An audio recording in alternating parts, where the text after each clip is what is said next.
So welcome everyone to our last meet and greet of the year. It's crazy because now 2025 is just around the corner and 2024 has flown by. It's also end of the year, and so we have some people who registered who are missing. So we're gonna see if they join. Maybe they went to sleep early or they kept sleeping.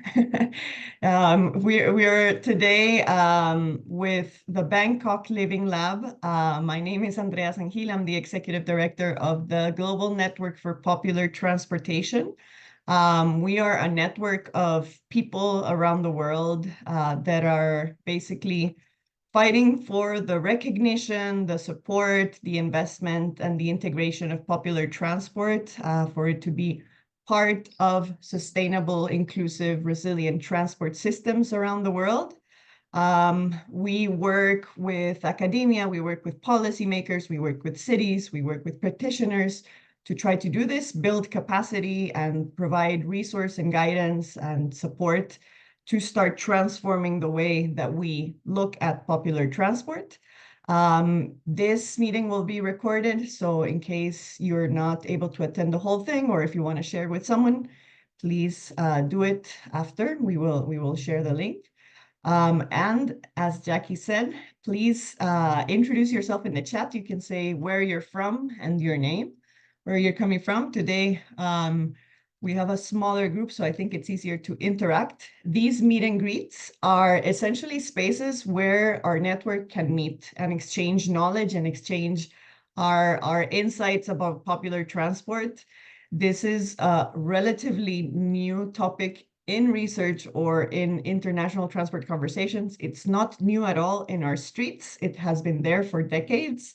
It has just been very much ignored for a long time by policymakers and by planning, etc. So this is one of the things that we're trying to change from GMPT and from the PRISM partnership.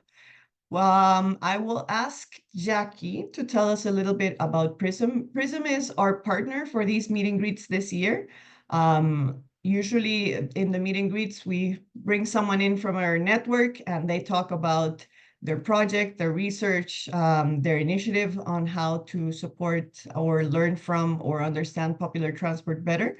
And this year we've partnered with PRISM, which is the Partnership for Research in Informal and Shared Mobility, to articulate with the living labs around the world that are doing different research projects on popular transport. So we're learning for popular transport from different contexts around the world and sharing that knowledge to better understand it and better orient policymaking and decision-making on the field.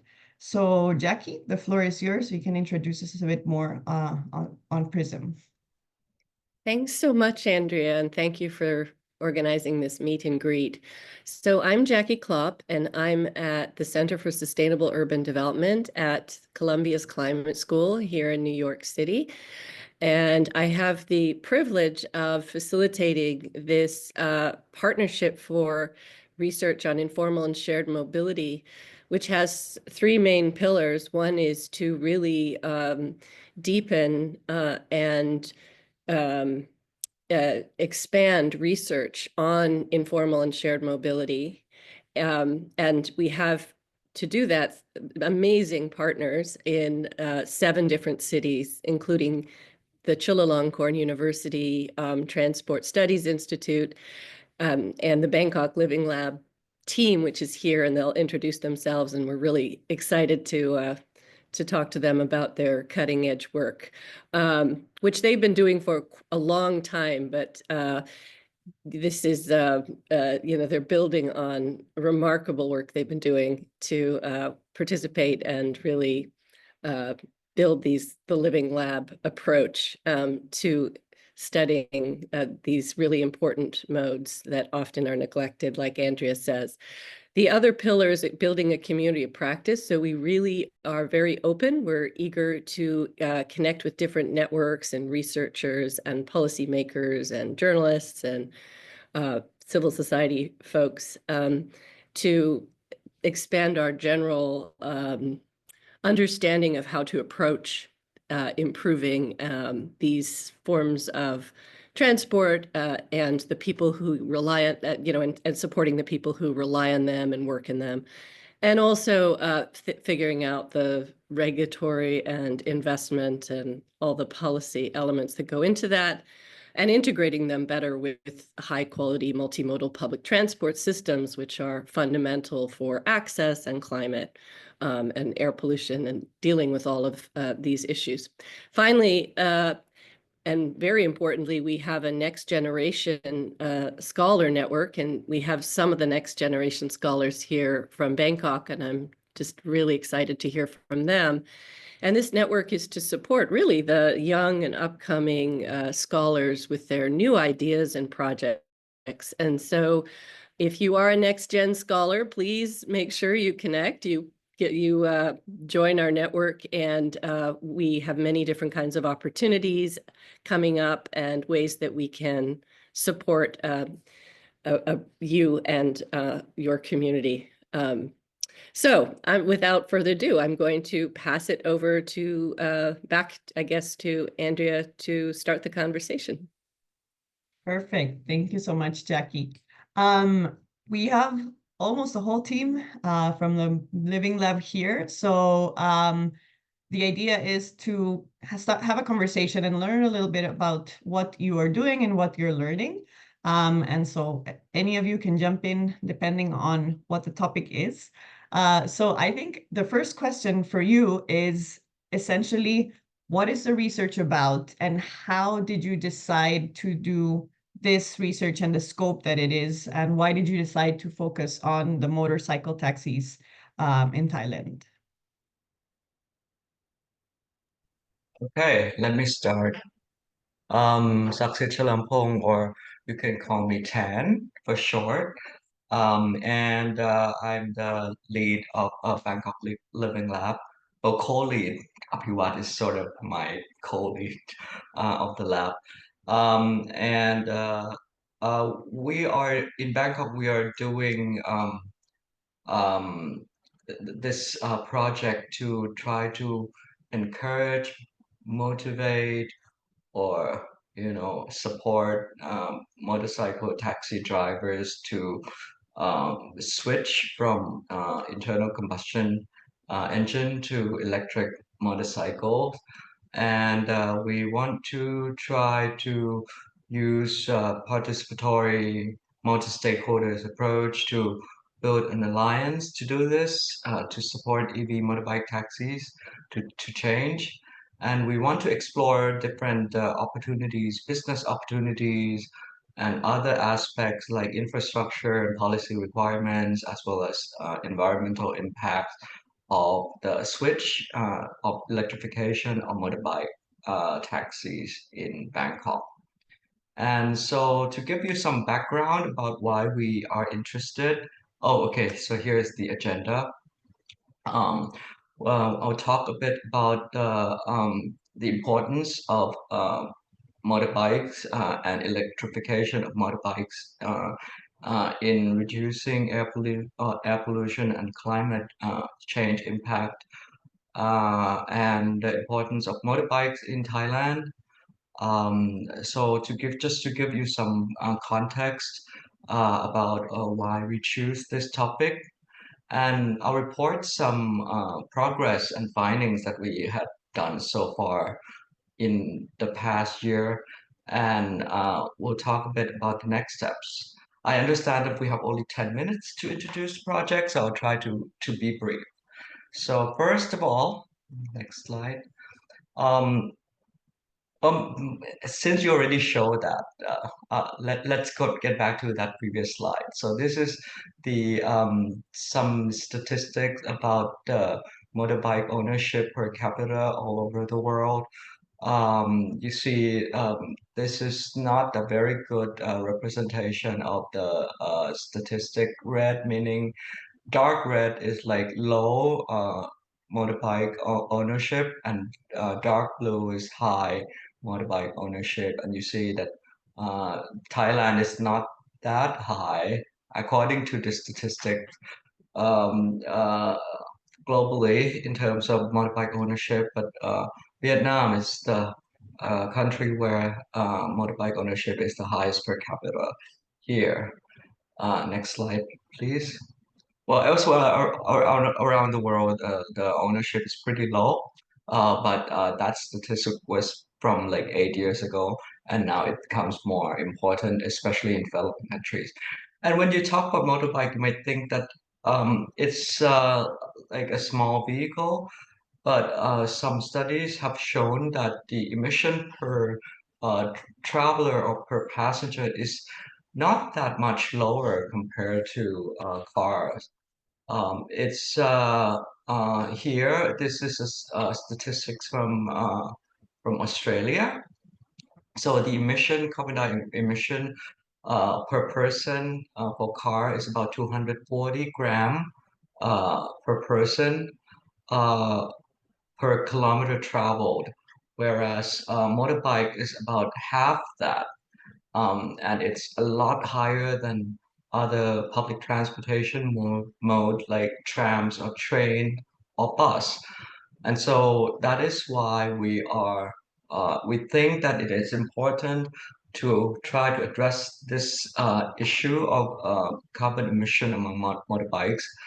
Um, and especially in developed countries, like in those countries in sub-Saharan Africa, the total number of motorbikes in 2022 was 27 million and is expected to rise to more than 50 million by 2050. So that's gonna generate a lot of carbon dioxide emission, and to try to cut down on emission from these sources will be very important in combating climate change. Next slide, please. Here are some statistics from ASEAN or Southeast Asian country. So this statistics kind of consistent with the map that you saw before. So Vietnam has the highest ownership rate in Southeast Asian countries, followed by Malaysia and Thailand and Laos. So on average, there are about 100 motorcycles per 10,000 people. Southeast Asia has the population of about 700 million. So that would be about 600 million. So 600,000 motorbikes uh, in Southeast Asia. Well, I'm anyway, in Thailand there are 317 motorbikes per 1,000 people. So it is nearly 3 times the Southeast Asian average. Next slide, please. And here are some statistics about the breakdown in Bangkok and in Thailand overall. In Bangkok, the motorbike ownership the rate is a little bit lower than the rest of the country, and car ownership is has the highest share. Whereas in other provinces in Thailand, the rate of motorbike ownership is a little bit higher. Next slide, please. And we want to focus on the commercial motorbikes because well, there are a lot of commercial motorbikes in Thailand and in other developing countries, and these vehicles are used a lot more intensely than in private motorbikes that are used by the general population, because they are used throughout the day and used over long distance. And the three types of motorbikes that we are focusing on are first is the traditional motorbike taxis, or in Thailand it's known locally as WIN, WIN. And then there are the application more well recently with the introduction of on digital platform or online application, the ride-hailing service and parcel and food delivery service become very common in Thailand and in other Southeast Asian countries. And but because we do not have official statistics about these types of vehicle, we do not know much about how many and where these vehicles are. In Thailand, the traditional motorcycle taxis, the WIN, had been formalized for since about 2005. So it's been like semi-formalized for quite some time, and regulatory system is there. So we know somewhat about the number of motorbike taxis in different locations, and especially in Bangkok, we and the suburb, we have close to 100,000 motorbikes registered, and the rest of the country we have about 119 thousand registered as motorcycle taxis, and that is what we know about the traditional motorcycle taxi. But we know almost nothing about the private motorcycles that are used for ride-hailing service, the app-based ride-hailing service, or the delivery service. So we know next to nothing. And although Thailand had passed the regulation to try to regulate these vehicles, uh, there are still a lot of motorbikes that are not registered and are still operating as the app-based service. Can Well, can I yeah, interrupt you right there for a sure, couple of sure, questions?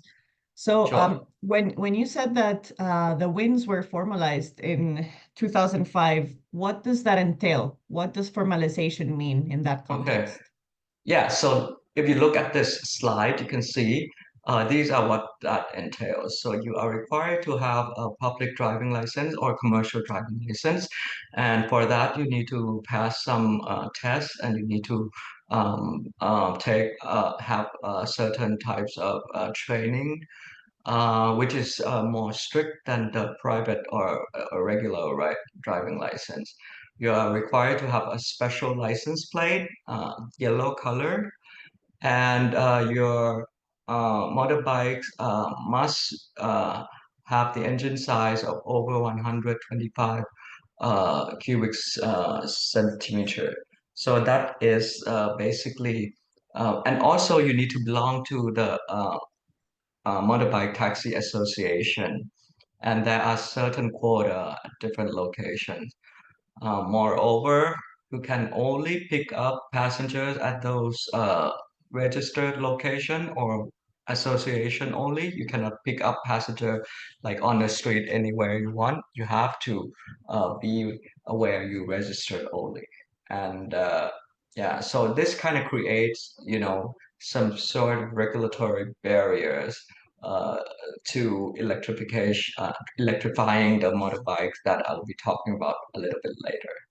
But Thank you. for ride-hailing motorbikes, app-based ride-hailing motorbike, there's no such uh, association or location regulation. So they But they can are asked to actually have the public license. they are asked to, Mhm. but as you can see, there are only 388 motorbikes drivers that actually registered as this type of motorbike. So not really effective, the regulation that was passed last year to Mm, try to regulate these vehicles, they're not really effective. okay, thank you. So we don't really know how many private motorbikes that are used for this kind of service, be it for passenger or for delivery service. Okay. Perfect, thank And you. you said you have a couple questions? Yeah, the other one was on the license plate, that the difference between the Okay. private and public. When Yeah. you mentioned the areas, is there any criteria on where these areas are, and also what is the local name for those areas? Sometimes we know that in some places they're called stages, in other places they're just called stops, but is there a local name to where you can go and catch a win? Okay.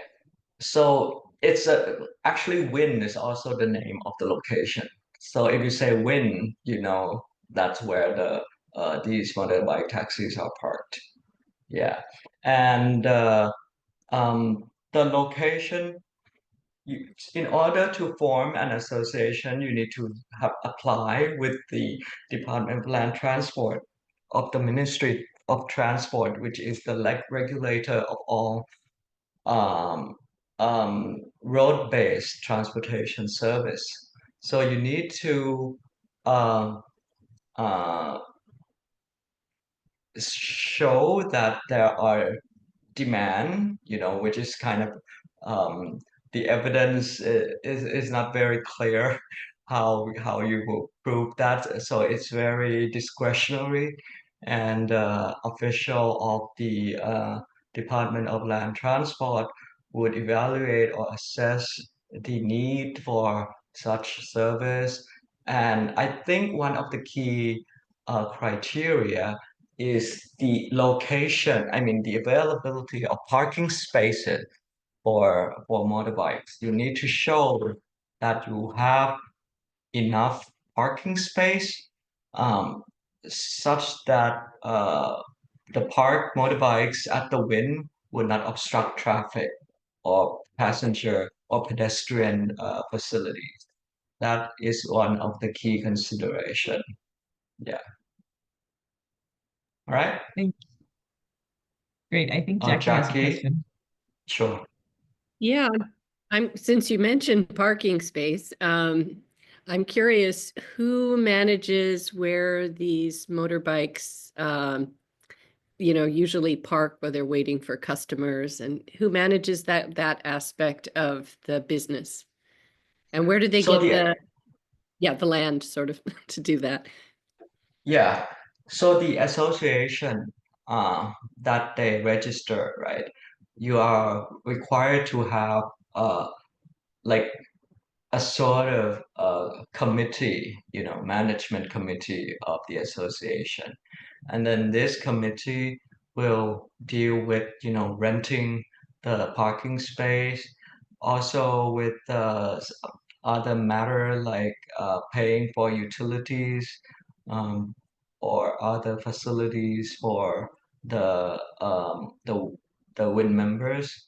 And some of the associations are so well developed. Well, of course, they have like the rules about the dispatching, who gets to go first, who gets to go later, that sort of things.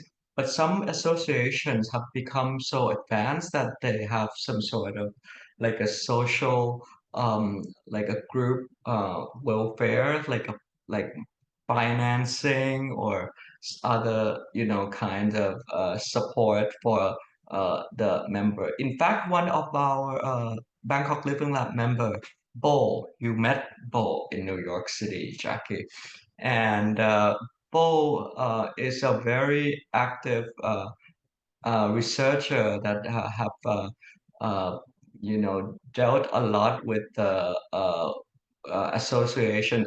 I believe that he even belonged to one of the association, right, Bo? Can you talk a bit about your membership and how advanced your association is in terms of the management and, support among the WIN members and all of that? Yes, Ajahn, thank you. I'm not one of them. I just observe and pretend to be one of them. Yes, and as Ajahn Saksit mentioned, some of the association in which we also call them WIN. So we use WIN in many meanings. WIN also means those motorcycle taxi driver, and also the associations, the groups of motorcycle taxi that got the permission from authorities to operate their services. So to set up a new WIN, as Ajahn Saksit mentioned, you will have to show to the authorities. Authorities mean the Department of Land Transport, the BMA, Bangkok Metro, and the local police. So this WIN will have to follow many regulators, at least 3. And actually there is an additional one, the หน่วยงานความมั่นคงเนี่ย national security something, because in the past they have involved in some political movement. But anyway, the former associations or the WIN, they were allowed to use some part of the walking way, the footpaths, and some of them are allowed to use a roads, but just only in one line and only in particular period of time. For example, in the rush hour, they are very busy because they serve as a first mile and last mile, right? So they are very busy and at early morning and late afternoon, right? So the local authorities will allow them temporarily, just only for some period of time, to use some small portion of the road and some on the footpath, but make sure they not obstruct the people to walk around. So that's the criteria for using the parking that Jackie asked. Yeah. Thank you And so the much. reason that there are so many regulators is that the operation of motorcycle WINs involves many aspects of public space use, and like the sidewalks are regulated by the local government. This is sort of idiosyncratic of Thailand government system. The sidewalk is regulated by the local government, but the road surface itself is law is enforced by the traffic police, and the vehicles and the driver's license are regulated by the Department of Land Transport. So they have to get green lights from all these authorities. Yeah, and so it's kind of curious. But hey, we have not covered these are all background, right? We haven't talked about what we're doing yet. So Go why don't we ahead, move please on? go ahead. But I think it's Yeah. really valuable insights, because a lot of the times when people talk about popular transport, the notion is that it's not regulated and that it's chaos because it's not regulated. But in so many places, it's actually very heavily regulated. And also that's why it's very difficult for a lot of them to comply with all the regulations. So thank you, because this also gives a lot of context. Sure. Go ahead. Next slide, please. So here are like this show the WIN drivers. So they have to wear orange vests. You can see. Our Jackie got one, I believe. We all got one in our Living Lab team, and so you see that these drivers, they occupy the sidewalk, and they have like umbrellas for sunshade, and that license plate, the yellow license plate, is a commercial vehicle license plate. So taxis have yellow license plate too. Buses have yellow license plate, not automobile, not private car. Those who have white license plate. And that's the driving license, the commercial driving license, and the identification of the WIN drivers. And that map show, I believe Bo had developed some sort of online application that you can, use to hail this traditional motorcycle taxi. So he's kind of competing with the application-based developed companies. Anyway, next slide, please. Well, this is why we want to focus, and I mentioned this a little bit before, that these commercial motorcycle drivers use their vehicles a lot more intensively than the private vehicle.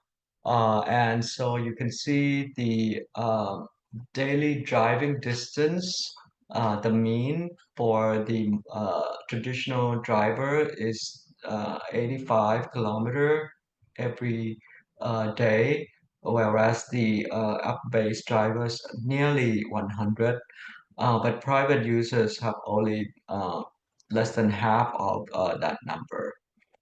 This is from our previous studies that we surveyed more than 1,200 drivers of these different types of motorcycles. Next slide, please.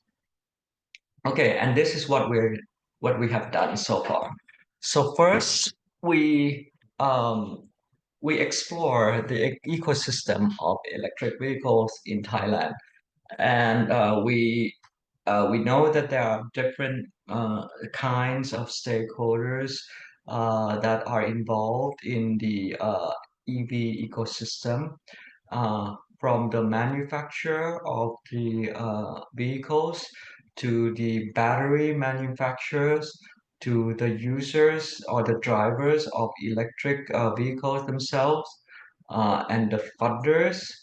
Also public stakeholders like regulators and policymakers, as well as other types of organizations or agencies, non-profits, NGO, academic agencies.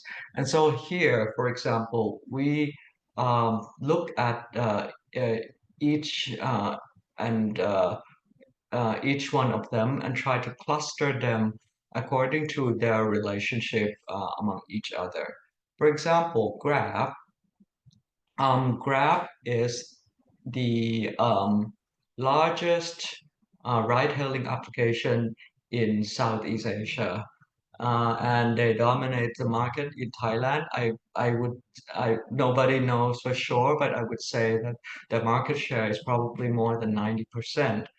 And they operate not only cars but also motorcycles ride-hailing service, and they're getting into EV, electric vehicles based service too. And so they got different stakeholders from different types of stakeholders, like the manufacturer of EVs, not only foreign but also local EVs like Stallion. Stallion is the manufacturer of electric motorbikes, and Stallion in turns the manufacturer of EM based in Thailand. They also got work with other agencies like NTEC, UNEP, to try to kind of market electric motorcycles to different types of drivers, be it traditional motorcycle taxi drivers, app-based drivers, or the general drivers. There are actually several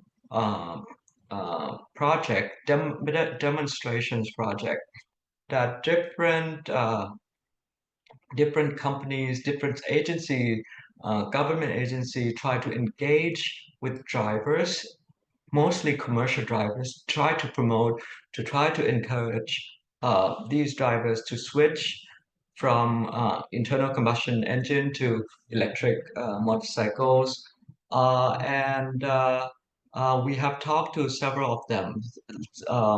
Agencies like EGAT, which is in the previous slide, is not here. Yeah, EGAT. Yeah, that's the Electricity Generating Authority of Thailand. It's the state enterprise, and they launched a demo project with motorcycle wins near their headquarters. So they basically gave away free electric motorcycles to the wind near their headquarters in an effort to try to promote motorbike taxi. And they work with Stallion and Entech in doing so. They also try to promote the battery swapping model to make it easier for the drivers to not to have to spend time charging the motorbike, thus losing the time to make money. And there are other similar projects like Winnoni. You see Winnoni, the green circle, a big green circle in the middle. Yeah, top, yeah, that one. That one is a project that was initiated by Bangkok. Bangkok is probably a second largest local petroleum company in Thailand. So basically an energy company, and they're getting into electric vehicle business. And so they also have this project with win-win. The first word of this win-noni is actually a word play in Thai.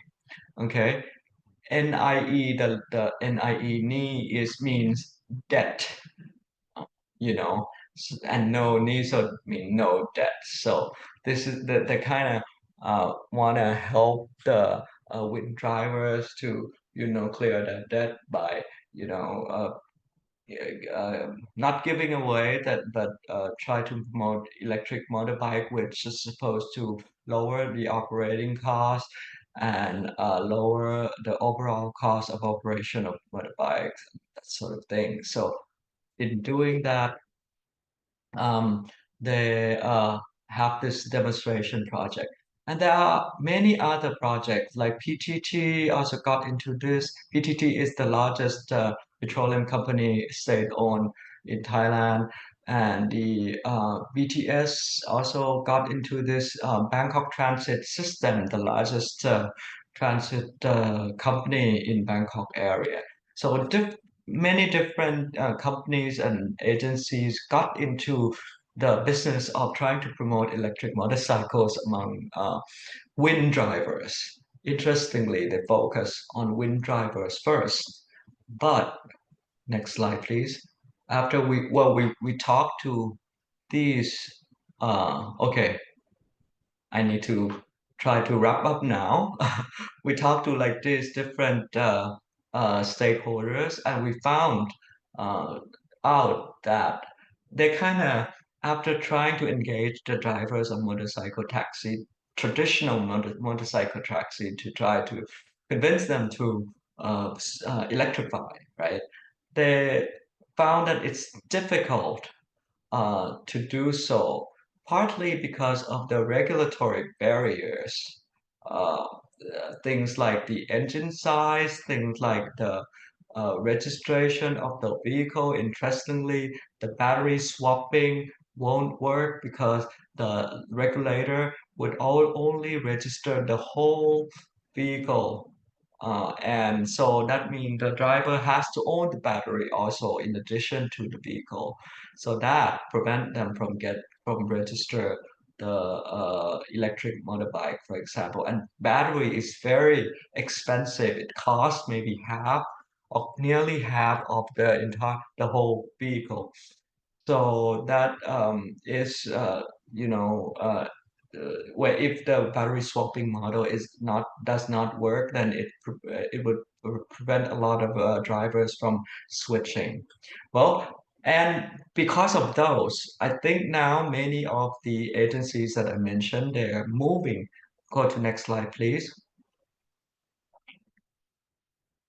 Uh, yeah, they try to move from trying to work with engaging with uh, passenger service, traditional motorcycle taxi. They're trying to move to the delivery service, be it an app-based. But the problem is right now we do not have much information about these folks at all. We don't even know how many drivers out there, providing this sort of service. The only people who know this is the Grab, and of course they won't share the data. And so I think it's important to, that we as academic to try to shed light on this sort of unknown, and some basic research would be helpful. And one of our next gen scholar part is keen in working on this topic, and maybe if we have time, he can talk about it briefly.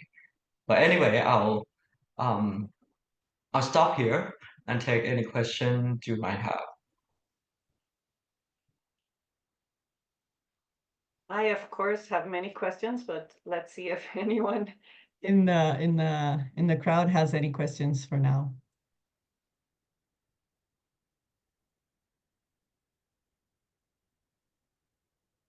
I think there's some question in the chat box.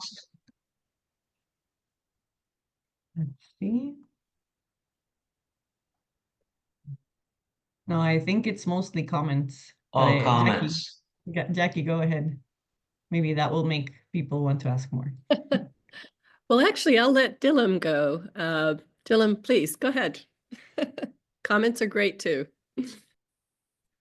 Yeah, very nice presentation, Saksit. There we know Thank you. briefly each other as well, and Yeah, yes, after a long time, how are you? And this, battery swapping is becoming really coming as a good research topic because of the charging infrastructure and unavailability. And during the day, people might not have enough time to wait and charge. So one of the projects I work with, I'm actually the advisor to the project, work in Uganda. And there are a lot of motorcycles for food delivery, even private motorcycles as well. And we are looking into business models for Uganda, and also I'm collecting data from the UK as well. And we are looking into basically finding out what are the barriers, possibilities, what are the things that we need to do to improve the motorcycle delivery and low carbon transportation. And this might be really interesting to feed into your research as well. And same time, with the team, we could think about additional research as a global sort of, not just Bangkok, but also Colombia and the colleagues here working there. And yeah, I'm really interested in looking into the business models, how to actually improve the motorcycle transportation into low carbon mode, which is really interesting and coming as a key topic in this part of the world too. Sure. On batteries, there's actually one interesting lesson from Bangkok, Yeah. which might not be very common in other places. And, we are in the tropical region, right? And we have monsoon season, and sometimes the roads or the streets are prone to some flooding. And so the design of the motorbikes are very important. And so Stallion, one of the companies that we had engaged with, they come up with this design where the swap battery itself are placed under the seat rather than near the pedal. Yeah. So in that way, you can drive motorbikes even in the flood. So that is one of uh, an interesting lesson that take into account, the local condition and the local context. And in other similar places with similar climates, this might be important issue that would, placate the concerns of the drivers who might be worried about the driving conditions. Yeah.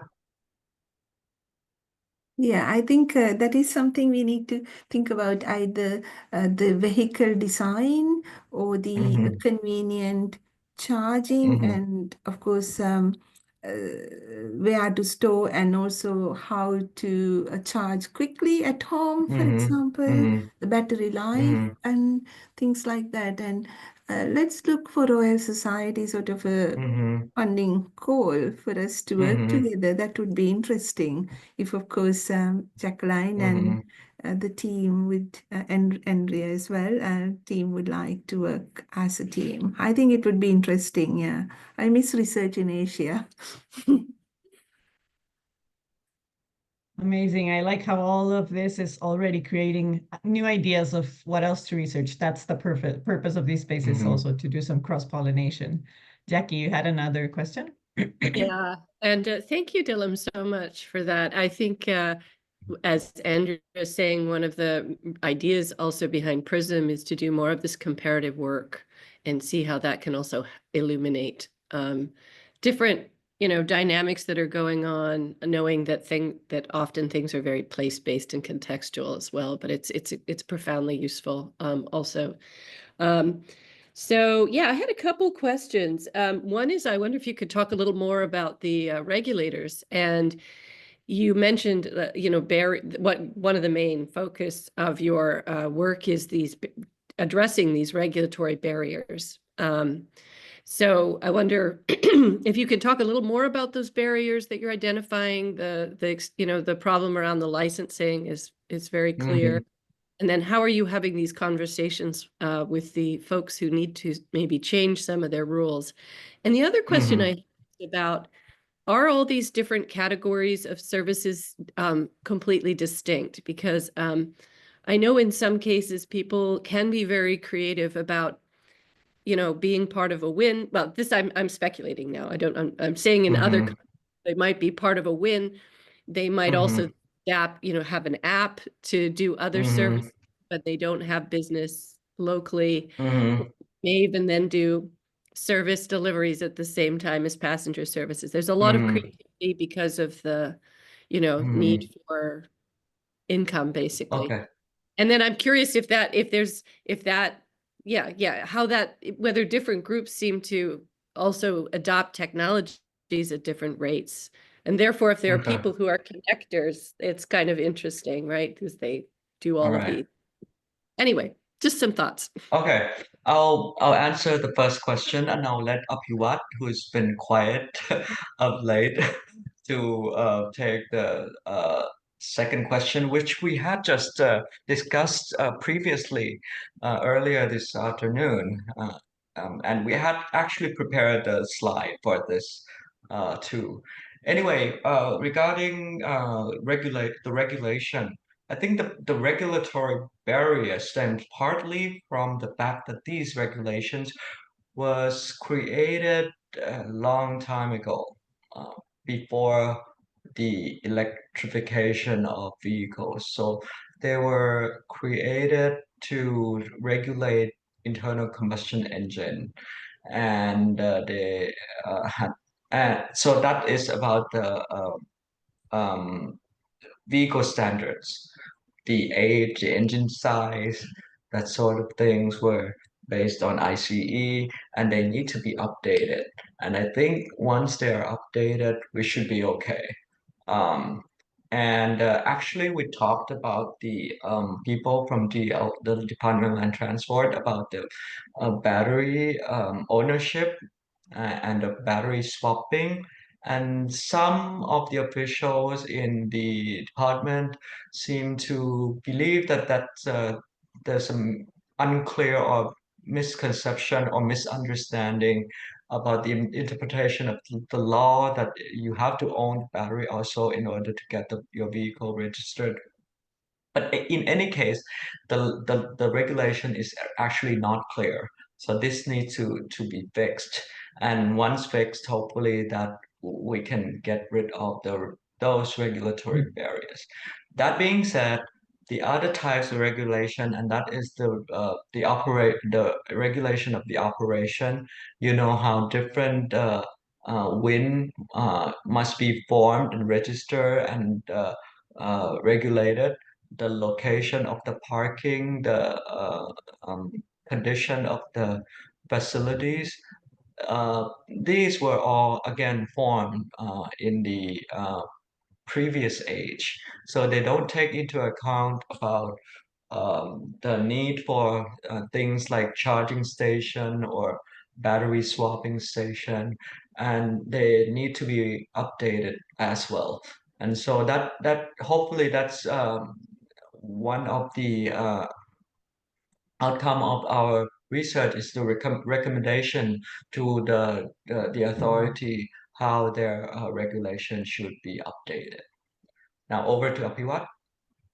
Yeah, so Jackie, when we started thinking about this project, we really it was the idea was based on our previous experience doing research on motorcycle taxi drivers, right?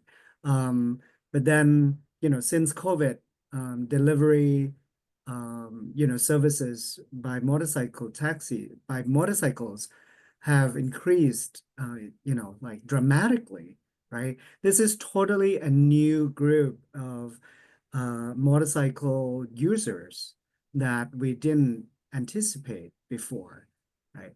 And then, and it actually affects the way we think about this transition to electric motorcycles as well. We thought at the beginning of this living lab that we could just focus on working with different players in the ecosystem who would help the transition from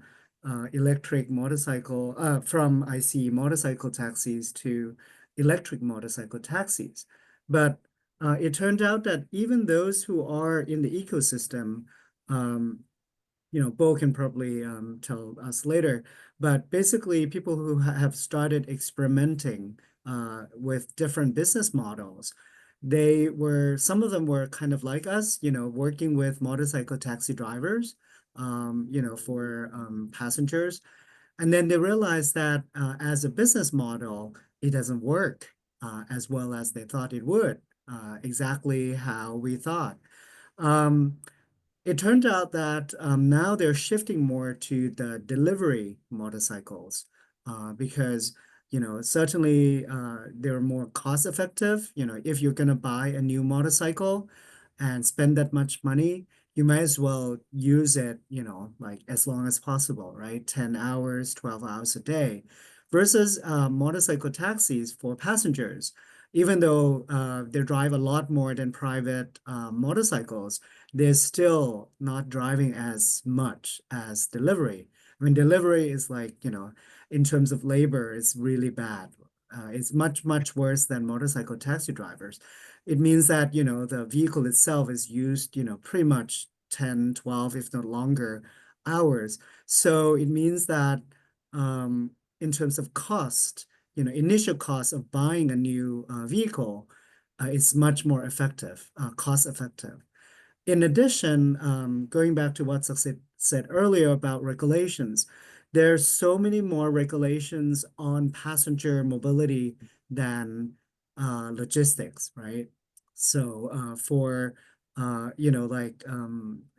platform motorcycles, they don't have to qualify for certain regulations or qualifications because there's no safety issue, at least from the passenger's point of view. So in terms of electrification and transition to electric motorcycle, now things are moving towards the delivery part than the passenger segment of motorcycles. So now we are at this dilemma as a living lab. I mean, that was the whole point of the living lab, right? We're experimenting along the way. Like, all right, we know that the business sector, technology people are shifting towards the delivery segment of motorcycles. What do we do with this original idea with the motorcycle taxis? There's still one or two players left who want to explore this model with motorcycle taxis, but we really we are at this very juncture of deciding like what to do with our project in terms of like how are we going to engage the motorcycle taxi drivers even though we know that the business models themselves are shifting towards more the delivery people. So that's where we are at the moment. But that's the whole point of the Living Lab, I guess. We have to sort of experiment and, figure out how we can move along. So. Can I respond briefly? Yes, I think, please. yeah, thank you. Yeah, I think that one of the other main concepts of the Living Lab is equity and the concern of, the bigger companies that, are able to get the capital to do the electrification are going to be the ones that benefit from this technology. There's a public benefit that's also coming out of that in cleaner air and decarbonization. So I am curious about the health costs of to both the workers and the passengers of being exposed to the emissions, which you talked about at the very beginning. And I'm wondering if this public health aspect isn't also a very important element for government to invest more in supporting some of the electrification of this important mode, because it's savings in terms of, human well-being and things like that. So I'm just wondering if that's an angle or something also that you've been thinking about. Well, if we go, I mean, definitely that's a very valid argument. I haven't heard much from the Thai government side about the public health part. I mean, in general, it's more like a mobility issue, and then after that, it would be the labor issue, and then the public health comes sort of like a little bit later, right? But one of the major funders for these kinds of projects is the Thai Health Promotion Foundation, and they have funded some of both Demonstration projects. project. Yeah. Yeah. So it's a quote unquote foundation, but it gets support directly from tax revenue. So I think if anybody, I think they're the one whom we should probably engage in terms of public health angles. But there's a tricky situation also with this electrification. It's sort of, the unintended consequence or the rebound effect that comes out of cheaper operating costs, which is basically when it's cheaper to operate per unit, they may end up working longer hours because it's cheaper, right? I mean, because they're no longer limited by the cost of fuel now, with electric motorcycles. We don't know that empirically. That's a hypothesis, but there's so much in terms of research that we still need to do. Yeah. Let me add to responding to Jackie's question about the health issue. I think, to be honest, I don't think that's um, an overriding concern of the government or the authority. I think they are more concerned about things like public safety, you know, preventing traffic accidents, or well, to be honest, trying to um, uh, um, uh, make them, the drivers live together in peace, not fighting. That's their overriding concern, I guess. Yeah, and so and not to obstruct, the traffic, or not to obstruct pedestrian sidewalks. Those kind of things are the concern of the authority. We are not at the point where they are concerned about the welfare or the health of drivers yet. And I'm afraid this is true for other developing countries as well. Yeah. I am also curious, are they concerned about new safety concerns with electrification? Certainly, we've had some issues with electric bikes and safety, and making sure people properly how to address batteries and charging. And so I'm So that it can also cause more complications, I guess, in an already complicated situation.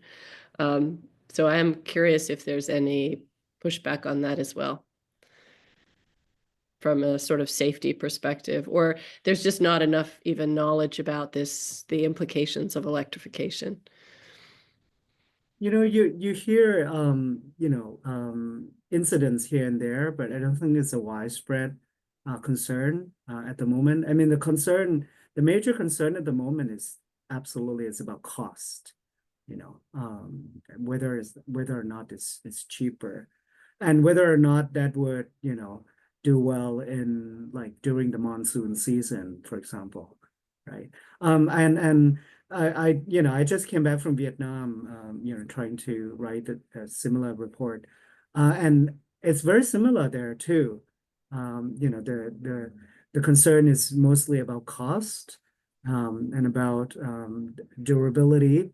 And interestingly, we didn't mention this yet, but the secondhand market, right? I mean, how the rate of depreciation is perceived by the users. That would be a key factor against the shift to electrification. Because for cars and for ICE motorcycles, they can sell the secondhand used motorcycles relatively easily. But the secondhand market, the used motorcycle market is not there yet. So it's very hard for them, especially for these workers, motorcycle taxi drivers, and even motorcycle users in general. They are relatively poorer, right? So their livelihoods are more unstable than others. So they may get the newest motorcycles, but then the following week they might have to sell it. And if that's not possible, then that whole thing becomes part of the calculation. Yeah. So that's what I've heard in Vietnam as well. Well, we are over the hour. Definitely, I think an hour is not enough to discuss all of the different angles around this topic, and I wish we had more hours.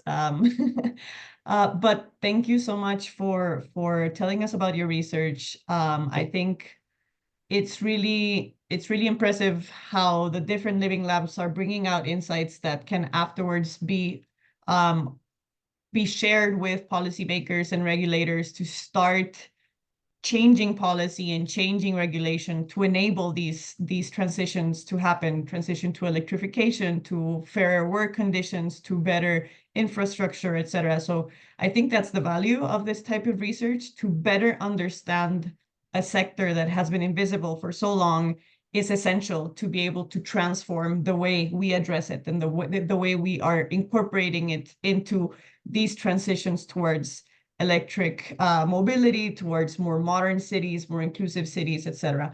So I think we have learned very interesting things in this session. I never expected for regulation to prevent electrification because the battery has to be part of the ownership. And those things so simple, right? They sound very simple, but that's usually what prevents a lot of things from happening. It's simply that the technology was not there, and we could not imagine this back when the regulations were drafted, and that happens in so many spheres. So thank you so much to the Bangkok Living Lab, for all of you to come here and share this knowledge with us. The idea is for this to be out there and for other people who are doing research on this to learn from your experience. We will continue to have these spaces next year. This year we focused on specific living labs and what they were doing. Next year, we will talk about different topics. So we might talk about technology and digitalization. We're going to talk about the economics of popular transport, the business models, the payment, etc. We're going to talk about safety, security, different concerns and different topics that cut through popular transport, no matter where we're talking about. So thanks again, and we will hopefully see you all next year to continue talking and exchanging experiences and learning about pop transport. So good night, good afternoon, and good morning, depending on where you are. And thanks again so much for joining us today. Thank All you. right. Thank Bye-bye. you. Have a great Bye. day. Have a good Thank night. you. Bye. Thanks so Bye much. bye. Bye. Thanks, Thank bye. you.